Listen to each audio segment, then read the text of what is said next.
Perbezaan Proton Saga Executive dan Proton Saga Premium. Perbezaan dari segi luaran itu yang kita akan terangkan dalam video kali ini.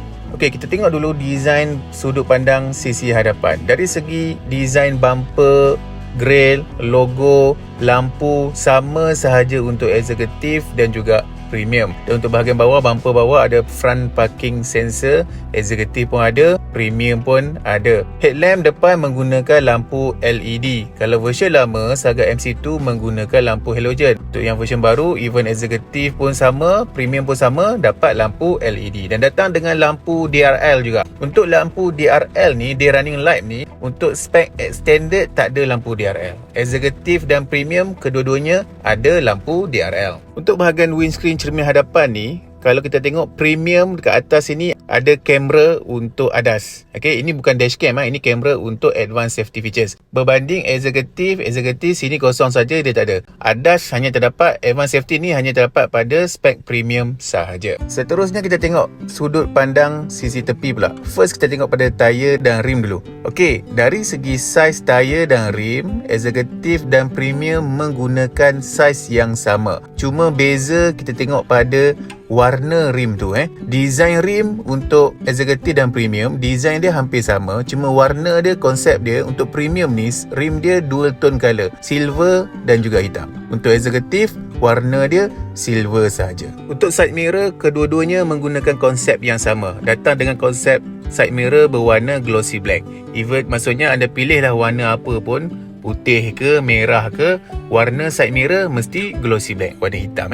Executive pun konsep yang sama, Premium pun sama. Untuk door handle, kalau version Saga MC2 dia tak ada chrome untuk door handle ni. Tapi yang version baru ni, Executive pun ada chrome, Premium pun ada chrome. Dan datang dengan keyless entry kat sini. Satu lagi perbezaan untuk sudut pandang sisi tepi, kita boleh lihat pada side skirt yang terdapat pada Saga Premium. Untuk Saga Executive tak ada dapat side skirt lah, Premium sahaja dapat. Untuk bahagian roof ataupun bumbung atas, Saga version MC3 ni datang dengan shark fin antena. Version lama tak ada lah, version baru terus ada. Executive pun dapat, Premium pun dapat. Dan kita tengok pula sudut pandang sisi belakang. Majoriti akan fokus kepada lampu lah, desain lampu. Saga Premium datang dengan konsep lampu yang memanjang, bersambung kiri dan kanan. Sama macam konsep Proton S70 lampu kiri dan kanan sambung.